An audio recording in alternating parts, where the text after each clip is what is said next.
que tal, queridos do Me Salva? Tudo certo com vocês? Tudo tranquilo? Bora lá para a elaboração do nosso mapa mental de filosofia, falando dessa vez de teorias políticas no século XIX. Lembrando que o mapa mental vai te ajudar a compreender quais são os aspectos mais importantes para você focar nos seus estudos a partir de agora. Então, olhando para o século XIX e para as teorias políticas importantes que vão ajudar a moldar o nosso pensamento ocidental, sobretudo, a gente vai ter como característica central do século XIX aquela palavra mágica que vai permear não apenas a filosofia, mas que vai trabalhar com outras áreas do conhecimento, como história, como economia, enfim, a política de modo geral também vai estar permeada pela palavra positivismo, esta palavra que é muito positiva. Por que positivismo, né? O positivismo vai ser nada mais, nada menos do que uma característica fundamental para o século XIX. Ele vai se caracterizar como uma forma de se pensar, como uma racionalidade que se pauta pela ideia de progresso. Ou seja, os positivistas vão entender que tudo o que estiver em funcionamento durante o século XIX precisa ser voltado para a ideia do progresso. Então tudo deve ser para frente, o famoso para frentex, né? A pessoa que construiu, vamos dizer assim, as linhas gerais do positivismo, é um sujeito chamado Augusto Comte. Comte assim mesmo, com M-I-T-E no final. Augusto Comte vai dizer então que é importante que exista uma ideia básica, né, uma ideia base que vai nos guiar durante o século XIX, que vai dizer que a gente precisa andar sempre para frente, tendo como base, como princípio, três conceitos. Os positivistas diziam que era importante termos amor como princípio, a ordem como base e o progresso como finalidade. Portanto, o progresso que já estava aparecendo aqui vai retomar como o pilar do positivismo. Aliás, se nós pensarmos bem, aqui nós temos palavras que são muito conhecidas do nosso dia a dia, porque afinal de contas estão na bandeira do Brasil, né? Lembrando que o positivismo ele vai influenciar tanto o mundo, a parte europeia do mundo, quanto as Américas, e vai chegar aqui no Brasil com muita força no final do século XIX, construindo também o pensamento republicano brasileiro. Junto com o positivismo, e talvez mais forte que ele no século XIX, a gente vai ter uma outra teoria política que vai fundamentar a própria estrutura do capitalismo do 800, que é o liberalismo. Sim, senhoras e senhores, o liberalismo, que é uma tendência que vai surgir com muita força ainda no século XVII, vamos dizer assim, né? Ela vai entrar lá no século XVII com John Locke a partir de uma perspectiva política, e ela permanece no século XIX com uma perspectiva política também, com a ideia de que todos devem ter acesso ao Estado, à direção do Estado, todos aqueles que tiverem um nível aceitável segundo os liberais, né? Mas no século XIX vão entrar outras palavras-chave aqui, que são a ética liberal vai se desenvolver a partir de estudos com Jeremy Bentham, com outros, enfim, vários teóricos que a gente não precisa decorar o nome aqui, e que vão ser considerados como princípios utilitaristas, né? Ou o utilitarismo vai entrar aqui no século XIX como a parte do liberalismo ético, vamos dizer assim. Então, se a gente ainda não conhece muito bem o utilitarismo, esse é um ponto importante para tocarmos agora. Bom, e por fim, a parte mais importante do liberalismo no século XIX é uma política econômica. Está na economia. Quando teóricos como Smith e outros tantos vão apresentar uma perspectiva diferente da economia, dizer que ela também precisa ser liberalizada e liberalizante, no sentido de que ela deve ser livre, né? A própria ideia de liberal aqui vem de liberdade, que é mesmo que dizer que deve ser livre. Quem deve ser livre? O mercado. E essa ideia de que o mercado deve ser livre é uma ideia que vai estar muito presente nos textos sobre economia do liberalismo do século XIX. Ainda no século XIX, nós vamos ter uma tendência política super importante, que é o nacionalismo. Bom, parece, e pode parecer pelo menos, né, que nacionalismo é uma coisa que todo mundo sempre teve um amor à pátria, né? Isso não é verdade.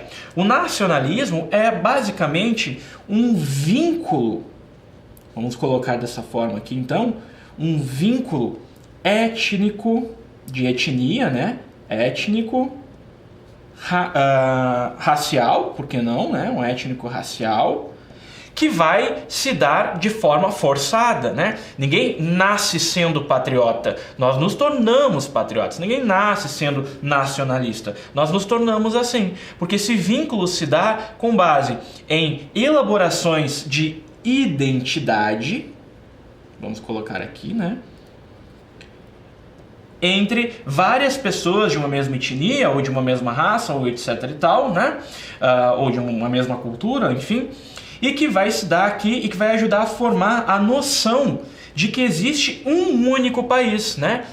No caso europeu, isso é muito importante porque o nacionalismo vai dar muito pano aqui para conversarmos sobre unificações,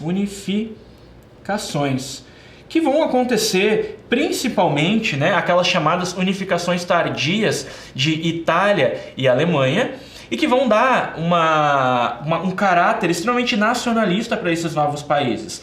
Não é à toa, e por isso que políticas do século XIX têm a ver com as nossas políticas hoje, não é à toa que são essas unificações, esse sentimento de nacionalismo que vão gerar movimentos extremistas no século XX, algumas poucas décadas depois, né? Como é o caso da Alemanha nazista e da Itália fascista. Então vejam só como esses elementos vão se mesclando aqui com quarto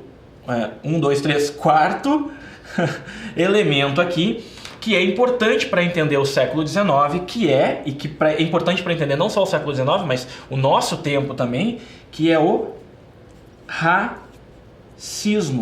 O racismo não é aqui no século XIX um xingamento, ele é no século XIX uma perspectiva de política também, né? Mas uma perspectiva de biologia. Nós estamos falando aqui biologia. Estamos falando de uma ciência que pautava a divisão do mundo em raças, certo? Em raças. Portanto, trata-se aqui, né, de entender o racismo como um elemento que tem a sua base, claro, na escravidão, né?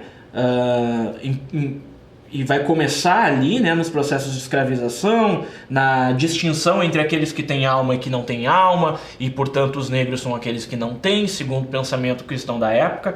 E com o final da escravidão, com o avanço de pensamentos não escravistas, há necessidade do mundo europeu construir uma divisão por raças e dizer quem pode e quem não pode ter acesso a determinados nichos do poder. Essa divisão não vai criar somente uma raça, vai criar diferentes raças e vai trazer a própria ideia de que existem raças puras. Portanto, a ideia da pureza da raça vai estar muito presente aqui, vai ajudar a construir esse nacionalismo que vai dá muito sentido aqui para muitas pessoas no final do século XIX e vai construir toda uma estrutura extremamente perigosa para o século XX, né? E a gente falou aqui, de um lado, as ideias políticas do liberalismo, e contrárias a elas, nós vamos ter também o nascimento de uma outra perspectiva política e econômica, que é vamos colocar aqui, o socialismo. Sim, o socialismo é uma tendência política que vai se dar muito fortemente, ou vai ter suas bases, né, do final do século XVIII, início do XIX, nessa virada de século, e que vai ter lá muitos pensadores que vão se ramificar em outras correntes também socialistas, ou que começam sendo socialistas. Como, por exemplo, o anarquismo, né, anarquismo, vamos deixar aqui, né, que é nada mais, nada menos do que o pensamento de que é importante, né, nós abolirmos com o Estado, porque o problema de tudo está no Estado, simplificando um pouco a brincadeira aqui. Vai surgir também de correntes socialistas anteriores, né? O socialismo, no fim das contas, vai ser cientificizado com uma outra palavra aqui, que é o comunismo, lá do pensamento marxiano de Karl Marx e Engels, né, com a ideia do Manifesto do Partido Comunista. E o socialismo passa por uma nova fase, uma fase mais científica, porque afinal de contas também o socialismo, também o comunismo marxista vai ter uma noção de progresso muito presente. Por isso que o positivismo é o primeiro elemento da nossa fala aqui, né? Mas essas noções socialistas vão dizer que o mundo está dividido e que luta entre si, né? Eles lutam entre as suas próprias classes, olha só. Então a luta de classes vai ser um fundamento importante aqui, né?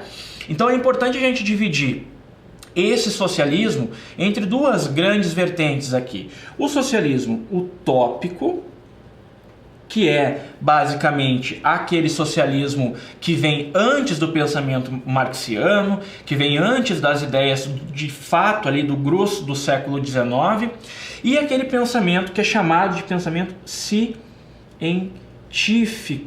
que é aí sim um pensamento já a partir de métodos, já a partir da proposta teórica de Marx e Engels, né?